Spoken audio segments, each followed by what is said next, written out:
Alright, so welcome to me off of Theta's videos on Passport to Advanced Math. Right now we're just going to be covering the concepts of polynomials and advanced equations. So starting off, we have a question that says, what is the sum of x to the fifth minus 2x squared plus 3x plus 2 and x to the fifth minus 3x squared plus 2x minus 3? So right away that may seem like this complicated problem, and we can already see we already have our options right here.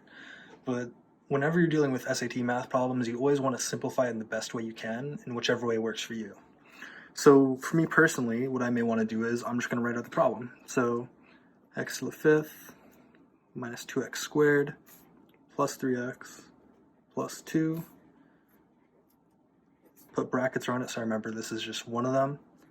And then add it with x to the fifth minus 3x squared plus 2x minus 3.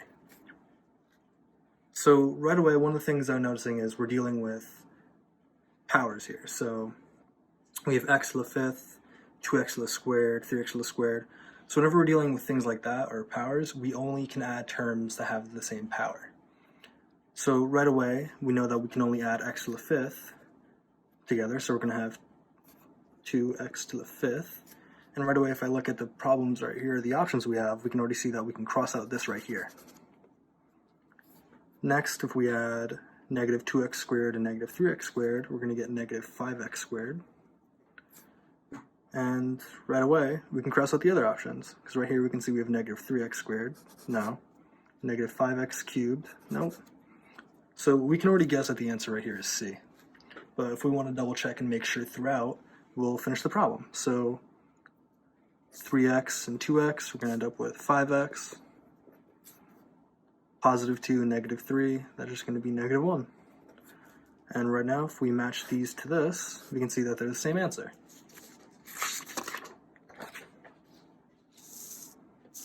So for this problem, what is the product of x squared minus 1 and x squared plus 1? So right away, whenever I see two similar equations are asking us to multiply them, and I see a negative and a positive being the only difference, the first thing that comes to my mind is the difference of squares.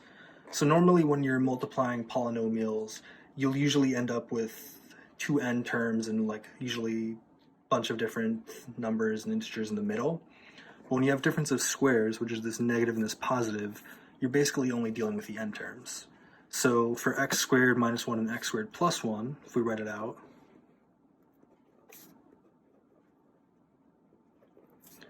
we're just going to multiply across. So x squared times x squared, that's going to be x to the fourth.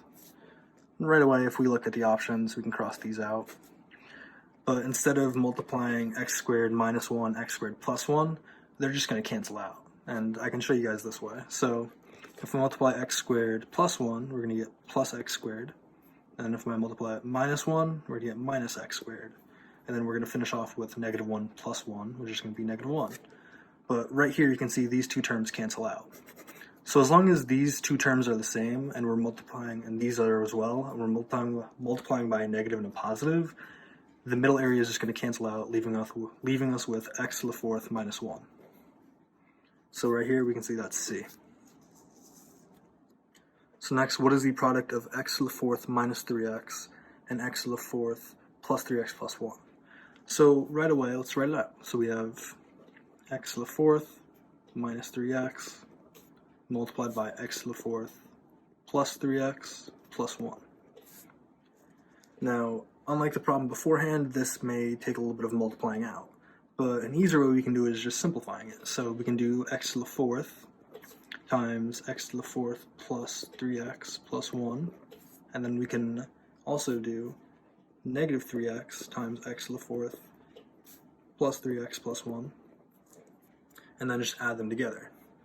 So that's going to look like x to the 8th plus 3x to the 5th plus x to the 4th. And down here we're going to get negative 3x to the 5th, negative 9x squared, and negative 3x. If we add all those terms together, we're going to end up with x to the 8th. Right here, these two terms are going to cancel out. Remember, whenever you're adding, you can only add or you can only add variables with the same power. So to the fifth, they cancel out. We have next highest power is x to the fourth minus 9x squared minus 3x.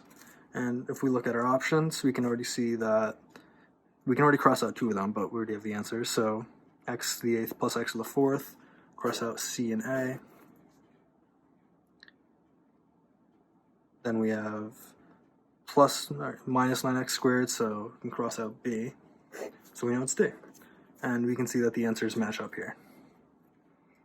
So the next one we're going to be doing long division. So it says evaluate x to the square, or x squared plus 9x plus 8 divided by x plus 1. Basically, it's asking us to simplify it in the best way that we can and find the remainder. So if we write it out, we're going to get x squared plus 9x plus 8 divided by x plus 1. So right away, what you're going to want to ask yourself is, how many times does x go into x squared? Basically, what times x will get us x squared? That's going to be x. So now, if I multiply it out, x times x plus 1, that's just going to be x squared plus x. So if I write it down here, and then we're going to subtract it off, these are going to cancel out, and we're going to be left with 8x plus 8. Now, we can already see all these options start with x, so we're probably on the right track. But now we want to ask ourselves, how many times does x plus 1 go into 8x plus 8? Well, it goes in 8 times. So 8x plus 8, subtract it, we're left with the remainder of 0. Our answer is x plus 8, which is A. For the next one, evaluate x to the fourth minus 1 over x minus 1. So there's a few different ways we can do this. If you know your difference of cubes, that's one way you can do it. But let's say you don't remember that equation, or you may have a little bit of trouble, trying to write that out. We're going to do long division again. So we're going to have x to the fourth minus 1 divided by x minus 1. So right away, same as last time. How many times does x go into x to the fourth? It goes in x cubed amount of times. So now we're going to have x cubed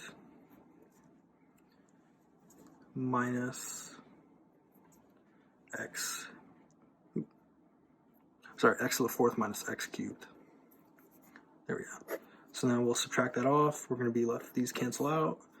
Negative x cubed minus 1.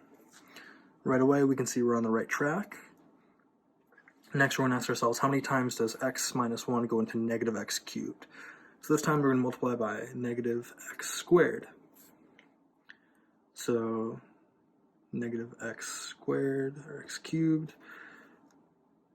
plus x squared. Subtract it off, cancel these out. We're left with negative x squared minus 1. Alright, so I know there's a little cut there. I was originally doing number 5 using long division, but I just checked it out. There's actually a quicker way that I'd rather show you guys than doing it the long way. You can follow this way, but I actually did a slight error here. It should be plus x squared. But an easier way to do it is if you do difference of squares or difference of cubes. So basically the way it looks is, right here we have x to the fourth minus 1 over x minus 1. And a lot of the SAT problems that look challenging usually just require simplifying the problem into something else. So with difference of cubes, we're going to have usually x minus 1 multiplied by, usually depending on what power you're at, decreasing. So like, from this case, we're going to have x cubed plus x squared plus x plus 1. And the reason why we know this is right away, if we multiply x times x cubed, we're going to get x to the fourth. And then if we multiply it out, a lot of the terms are going to cancel, leaving us with x to the fourth minus 1. So looking at it this way, if we write it out and simplify it, now we have x minus 1 multiplied by this, divided by x minus 1. So instead of using long division and ending up with a remainder, we're actually going to have this nice clean answer where we can just cross these out and simplify, leaving us with x cubed plus x squared plus x plus 1, which is C. Alright, so for number 6, it says we're defined what is x to the 5th plus 6x to the 4th plus 8x to the 3rd plus 2x squared plus 13x plus 5 divided by x squared plus 3x plus 1. So if we look at our answers, we're not going to end up with an actual number or an answer as to what x equals. Instead, we're just trying to simplify this first part by dividing it by the second part under here.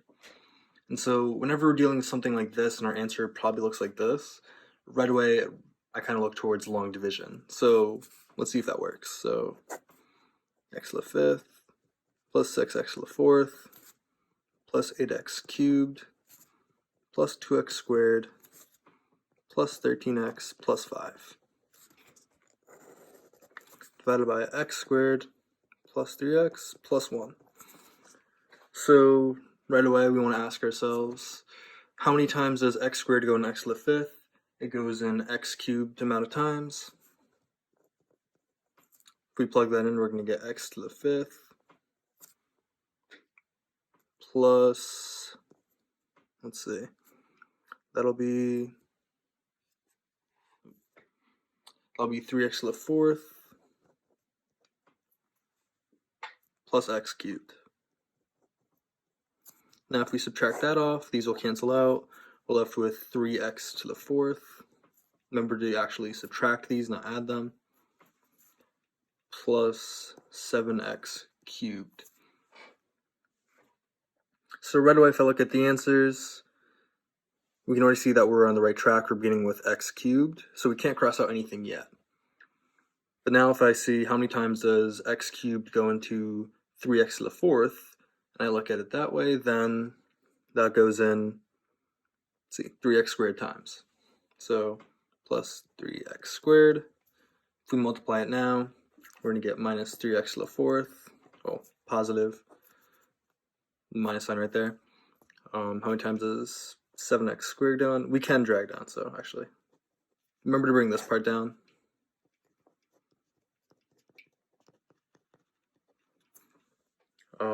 Let's see, so 3x squared times 3x, it'll be 9x cubed. And then multiply that plus 1, so plus 3x squared. Now if we subtract off, these will cancel out. We're left with negative 2x cubed minus x squared, and then everything right down here will also drop down.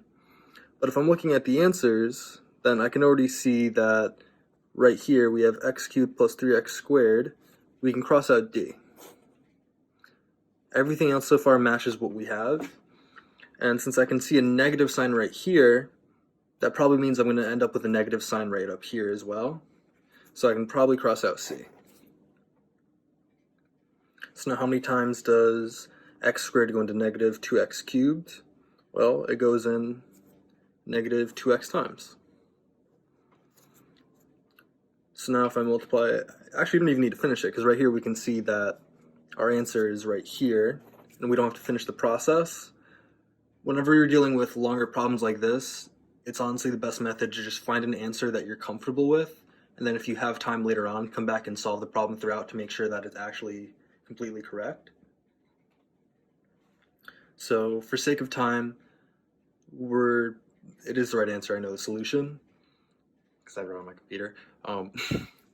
But if you have time later on during one of the time sections, come back to this answer, put a like mark next to it. Otherwise, continue on to the next one, which we're going to do. So what is the remainder if of x to the 5th minus 1 divided by x minus 1? So when I see this x to the 5th minus 1, I'm thinking difference of powers. So that equation is going to look like, let's see, x minus 1 multiplied by x to the 4th plus x cubed plus x squared plus x plus 1 divided by x minus 1. So really we just want to expand the problem so that we have an easier way of solving it.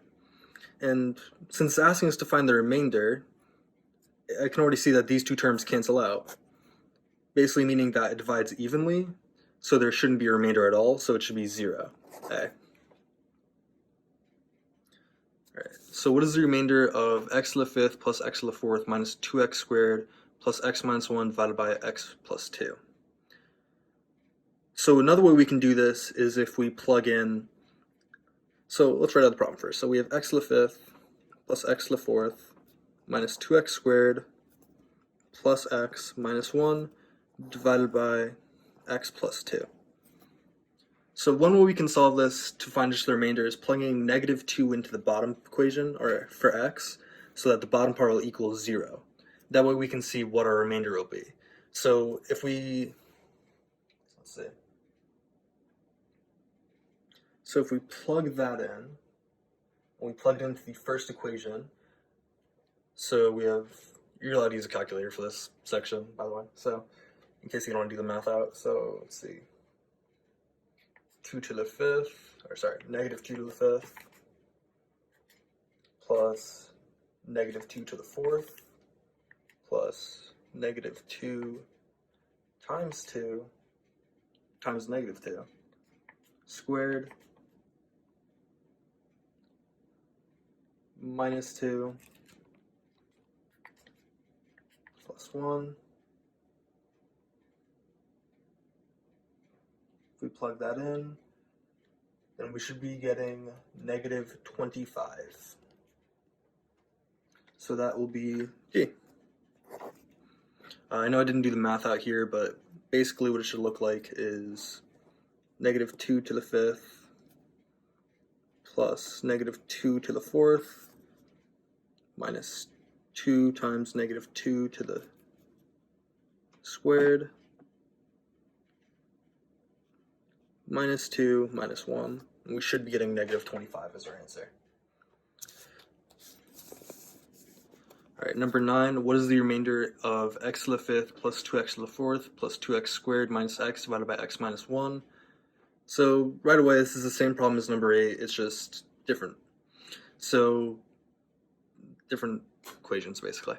So right away, let's plug in negative 1 in this equation, but let's write it out. So we have x to the fifth plus 2x to the fourth plus 2x squared minus x all over x minus 1. Let's plug in negative 1 into this top part here, so this part of the equation.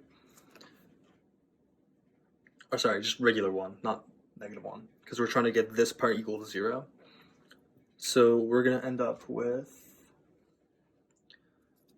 well, anything to whatever power is 1, so 1 to whatever power is going to be 1. So we're going to have 1 plus 2 minus 1, that's going to equal 4. So our answer right here should be B. This one goes on to the second page, but what is the remainder of x to the seventh plus 2x to the fifth plus 4x squared minus 3x divided by x plus 1? So x to the seventh plus 2x to the fifth plus 4x squared minus 3x all over x plus 1. So we're plugging in negative 1 to this equation.